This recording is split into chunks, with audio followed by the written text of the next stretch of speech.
सोचिए, एक संत, एक सोने का कंगन और एक साधारण सी कठौती।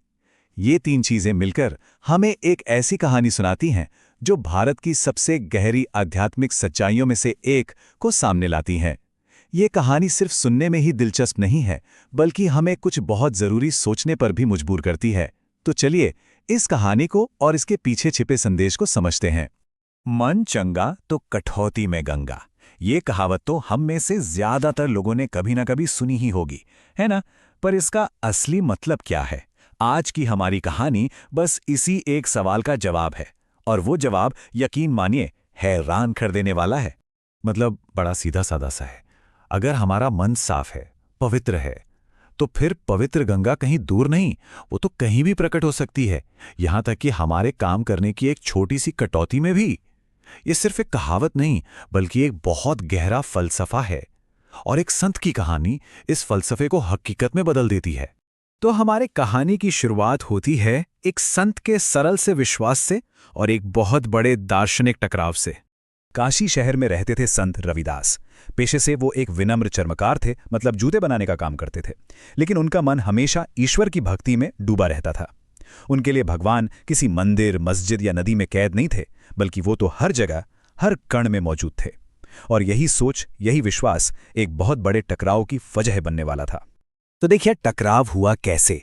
जब पंडित गोपीनाथ और उनके कुछ साथी गंगा स्नान के लिए जा रहे थे, तो उन्होंने रविदास जी से भी साथ चलने को कहा, लेकिन रविदास जी ने मना कर दिया। क्यों? क्योंकि एक तरफ थे रविदास जी, जो कहते थे कि भाई सच्ची आस्था तो मन के अंदर होती है, और दूसरी तरफ थे पंडित, जिनके लिए गंगा में डुबकी लगाने जैसे बाहरी रीति रिवाज ही सब कुछ थे।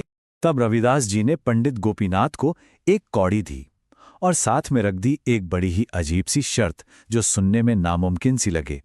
उन्होंने कहा, पंडित जी, ये कौड़ी माँ गंगा को मेरी तरफ से भेंट कर देना, पर सिर्फ तब जब वो खुद अपने हाथ से इसे स्वीकार करें।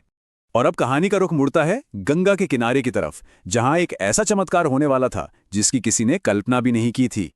तो पंडित गोपीनाथ गंगा किनारे पहुंचे, और जैसा वादा किया था वैसा ही किया।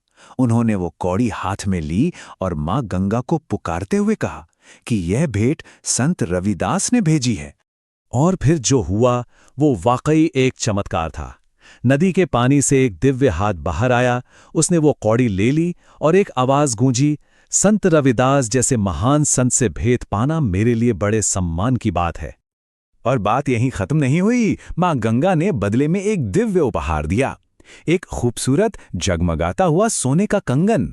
और उन्होंने गोपीनाथ से कहा कि ये कीमती कंगन संत रविदास तक पहुंचा देना। चमत्कार तो हो गया, पर अब पंडित गोपीनाथ की असली परीक्षा की बारी थी, लालच की परीक्षा। अब देखिए इंसान का मन कैसे बदलता है। लौटते समय बाकी पंडितों ने गोपीनाथ के कान भरने शुरू कर दिए। उन्होंने कहा कि इतना कीमती कंगन उस चर्मकार को देने से क्या मिलेगा, इसे राजा को भेंट करो, बहुत बड़ा इनाम मिलेगा। और गोपीनाथ लालच में आ गए। उन्होंने रविदास जी का भरोसा तोड़ दिया। राजा को वो दिव्य कंगन इतना पसंद आया कि उन्होंने गोपीनाथ को इनाम में दी पूरी 200 सोने की मोहरें। सब कुछ ठीक चल रहा था, लेकिन फिर रानी ने एक ऐसी मांग रख दी जिसने सब कुछ बदल दिया। रानी को कंगन बहुत पसंद आया और उन्होंने जिद पकड़ ली कि उन्हें इसका जोड़ा चाहिए। आखिर कंगन तो जोड़े में ही पहने जाते हैं। अब तो दाव बहुत ऊंचा लग चुका था। राजा का हुक्म था, सूर्यास्त तक हूबहू वैसा ही दूसरा कंगन लेकर आओ। अगर नहीं ला पाए तो सीधे 5 साल के लिए जेल। अब सोचिए गोपीनाथ की क्या हालत हुई होगी। उनकी तो जान ही सूख गई। और यहीं से कहानी अपने सबसे अहम, सबसे चमत्कारी मोड़ पर आती है।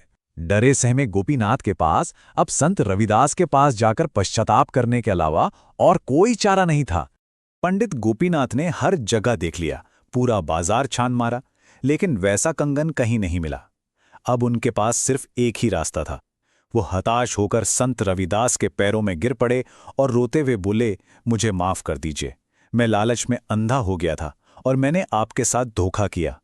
रविदास जी ने उन्हें माफ तो कर दिया, और फिर उन्होंने इशारा किया अपनी उस छोटी सी साधारण सी कठौती की तरफ जिसमें वो चमड़ा भिगोने का काम करते थे। और फिर जो हुआ वही इस कहानी का सार है।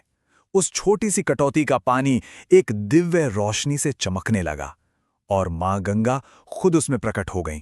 उन्होंने एक नहीं बल्कि 3 वैसे ही सोने के कंगन पंडित को दे दिए। तो इस चमत्कार के बाद क्या हुआ? कहानी का आखिरी और सबसे बड़ा सबक क्या था? चलिए देखते हैं।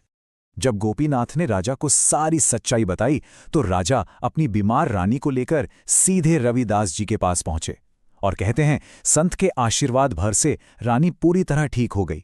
इसके बाद तो राजा और रानी दोनों ने संत रविदास को अपना गुरु मान लिया। लेकिन कहानी यहां खत्म नहीं होती।